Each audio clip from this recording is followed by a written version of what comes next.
Welcome to the EQ Video Tip. I'm your host, Eric Forsetter. Thank you again for watching another terrific edition of the EQ Video Tip. Before we jump in, let's review the goals of EQ Video Tip.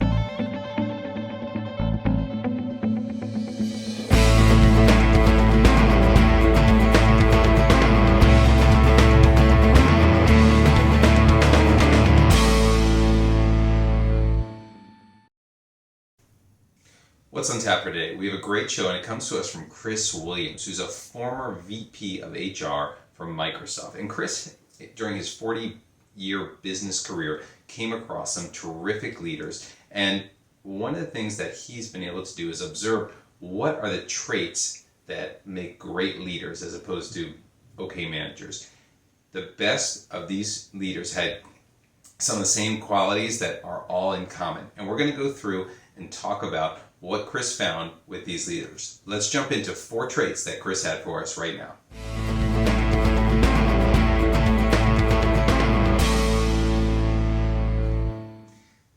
Tip number 1, team focus. Not really a big surprise there, but great leaders focus on the team. They focus on the task at hand, and more importantly, they focus on the goal. They talk as us or we, and they really actually mean it. And that's an important thing and distinction that you should think about. They dive into the details if needed, but more importantly, they're fully aware of their first and best use for everyone on the team, including themselves, whether it's being a good listener or jumping into doing something. And it allows the team to work together as one. When doing so, they're thinking about what's the goal for the customer, what's the goal for the team, and they're constantly mapping the course, charting the course for the team, seeing where the headwinds are, the tailwinds are, and clearing away what we would call as a landmine in front of us. That makes it easier for the entire team to contribute at the end of the day. And they work really hard to make sure the whole greater is greater than the sum of the different parts on the team as well. So remember, team focus to be a good leader.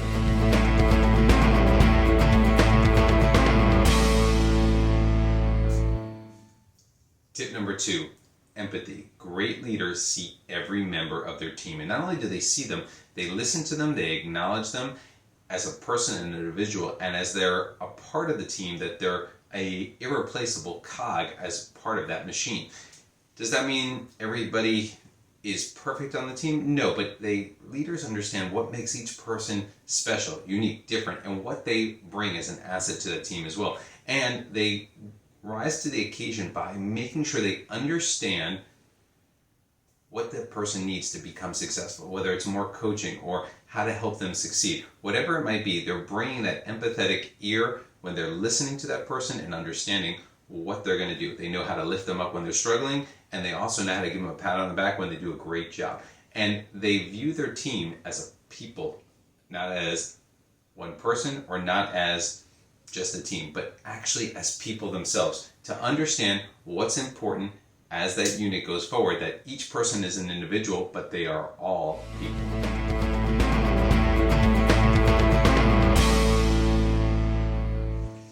Tip number 3, and I love this one, patience.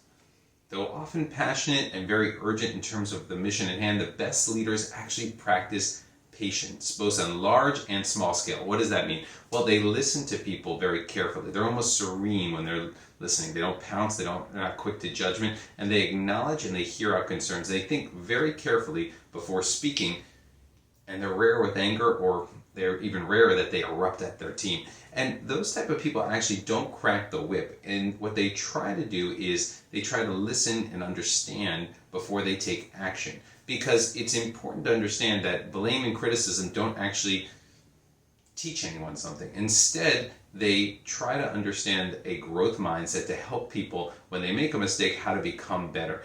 They also want to make sure that while they want everything to be done right now, they understand that problems take time to be resolved and how to work through them as well. And what they do is patience is their virtue. Great leaders find a way to balance a sense of urgency with uncanny patience. And patience leads to confidence and, of course, builds trust on the whole team, and in the end, makes that team more successful. So remember to focus on your patience.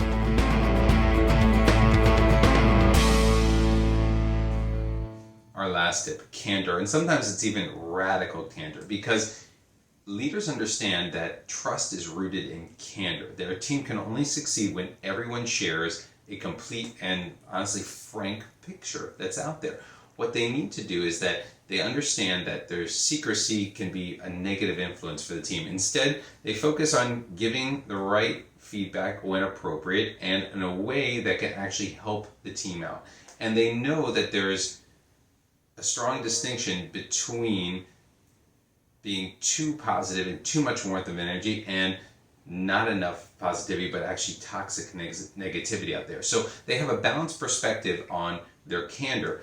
Not everything's going to be puppies and rainbows all the time, but at the same time, they're not also gloom and doom. When they're asked a hard question, what do? Well, a good leader is prepared with a clear and honest answer. Not what the asker wants to hear, but rather what they need to hear. And it's important to do that because they recognize their power of the position, but at the same time, they know that the people that they work for or work with will hang on every word, so they choose them wisely. Great leaders often speak with acknowledgement at the foundation of their trust and their candor. So remember to speak candidly and make sure that you're being honest and open, but in a way that can help grow your team.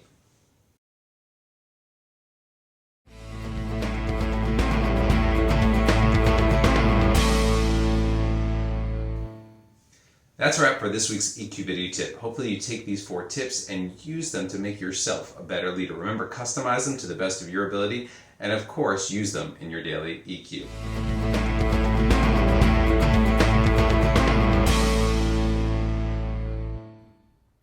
So that concludes our EQ video tip for today. Try incorporating some of these tips into your daily routine. But remember, use what works best for you and personalize it for yourself. Thank you always to our great research team for providing us with some great tips today. As always on EQ Video Tip, we want to end with gratitude. So thank you for watching. We really appreciate it. Here are some resources that you can use if you want more information on EQ going forward.